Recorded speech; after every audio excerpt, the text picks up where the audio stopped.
நாம தினமும் பயன்படுத்துற சாட் ஜிபிடி மாதிரியான கருவிகள் ரொம்ப வசதியா இருக்கு இல்லையா? ஆனா இந்த வசதிக்கு நாம குடுக்கற விலை நம்ம மூளையோட ஆரோக்கியமா இருந்தா என்ன செய்வீங்க?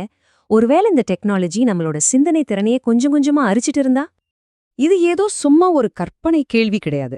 மூளை ஆராய்ச்சியாளர்கள் இப்போ ஒரு ரொம்ப சீரியஸான எச்சரிக்கையை கொடுக்கறாங்க. ஆனா தினமும் இத பயன்படுத்துற நம்மள மாதிரி பல பேருக்கு இப்படி ஒரு விஷயம் நடக்கிறதே தெரியல. இங்கே நாம பேச போறது ஏஐ நம்ம வேலைய பறிக்குமாங்கறத பத்தி இல்ல. அதுக்கு மேல நம்ம சிந்திக்கிற விதத்தையே அது எப்படி மாத்துதுங்கறத பத்தி தான். நரம்பியல் நிபுணர்கள் மத்தியில பெரிய அதிர்வலைகளை உருவாக்குன ஒரு ஆதாரம் இருக்கு. அதுதான் MITல நடந்த ஒரு சமீபத்திய ஆய்வு. இந்த ஆய்வு ரொம்ப சிம்பிளா செட்டப் பண்ணாங்க. பெரிய பெரிய யூனிவர்சிட்டிகள்ல இருந்து 54 பேரை வரவழைச்சு கட்டுரை எழுத சொல்லியிருக்காங்க. இதுல ஒரு குரூப் சாட் ஜிபிடி உதவியோட எழுதுனாங்க, இன்னொரு குரூப் எந்த கருவியும் இல்லாம எழுதுனாங்க. ஆனா கிடைச்ச ரிசல்ட்ஸ் உண்மையிலேயே எல்லாரையும் திகைக்க வச்சிடுச்சு. இப்போ இந்த நம்பரை பாருங்க. இதுதான் அந்த ஆய்வுல கிடைச்ச மிக அதிர்ச்சிகரமான கண்டுபிடித்து. EEG ஸ்கேன் வச்சு அவங்களோட மூளை செயல்பாட்டை அளந்து பார்த்தாங்க. இதுல என்ன தெரிய வந்திருக்குன்னா, எந்த உதவியும் இல்லாம எழுதினவங்களோட கம்பேர் பண்ணும்போது சாட் ஜிபிடி குரூப்போட மூளை செயல்பாடு, அதோட நரம்பியல் இணைப்புகள் கிட்டத்தட்ட 50% குறைஞ்சிருக்கு. இது ஏதோ சின்ன வித்தியாசம் இல்ல, இது ஒரு மிகப்பெரிய அறிவாற்றல் சரிவு. இதுல இன்னும் கவலைப்பட வேண்டிய விஷயம் என்னன்னா, நினைவாற்றல்ல ஏற்பட்ட பாதிப்பு தான். சாட் ஜிபிடி யூஸ் பண்ண 83% பேரால அவங்க எழுதுனதுக்கு கொஞ்ச நேரத்துக்கு அப்புறம் அவங்க என்ன எழுதுனாங்கன்னே ஞாபகப்படுத்திக்க முடியல.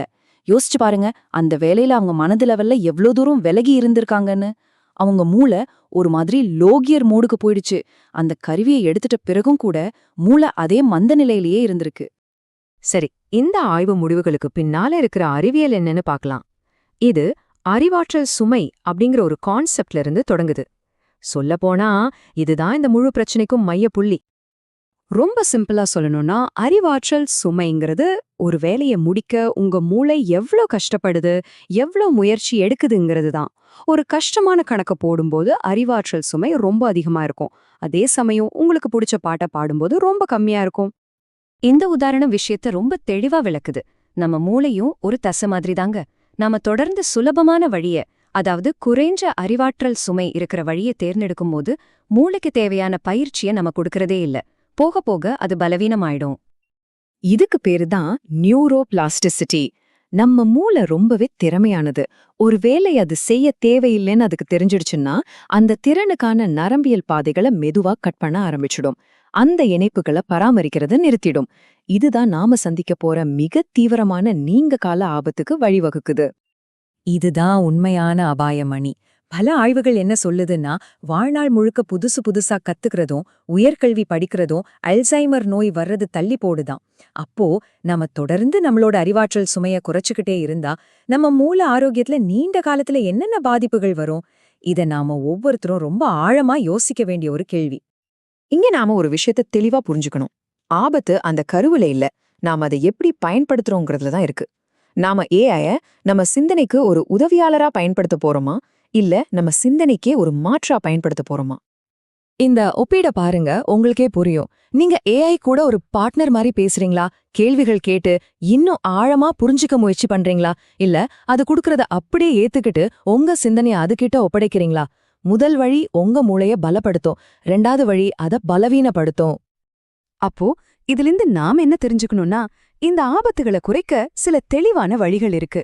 ஏஐய நம்ம சிந்தனைக்கு ஒரு மாற்றா பார்க்காம அதை அதிகப்படுத்த ஒரு கருவியா பயன்படுத்துங்க. பதில்களை வாங்குறதுக்கு பதிலா உங்க அறிவை சோதிச்சு பார்க்க அதை யூஸ் பண்ணுங்க. மொத்தத்துல நம்ம சிந்தனைய முழுசா ஒப்படைக்காம ஒரு கருவிய புத்திசாலித்தனமா பயன்படுத்துறது தான் இங்கே முக்கியம். இந்த ஒரு வரி இந்த முழு பிரச்சனையோட மையத்துல இருக்கிற நம்மளோட அடிப்படை குணத்தை சொல்லுது. நாம எப்பவுமே சுலபமான வழியை தான் தேடுறோம். ஆனா அந்த சுலபத்துக்காக நாம கொடுக்க போற நீண்டகால விலை என்னங்கிறத பத்தி நாம யோசிக்கிறதே இல்ல. இந்த சக்தி வாய்ந்த புதிய கருவிகள் உண்மையிலேயே நம்மள சிறந்த சிந்தனையாளர்களா மாத்துதா, இல்ல அறிவாற்றல் ரீதியா சோம்பேறிகளாக்கி டெக்னாலஜிய சார்ந்திருக்கவங்களா மாத்துதா? இந்த கேள்விக்கான பதில் நாம ஒவ்வொருத்தரும் எடுக்க போற தனிப்பட்ட முடிவுகள்ல தான் இருக்கு.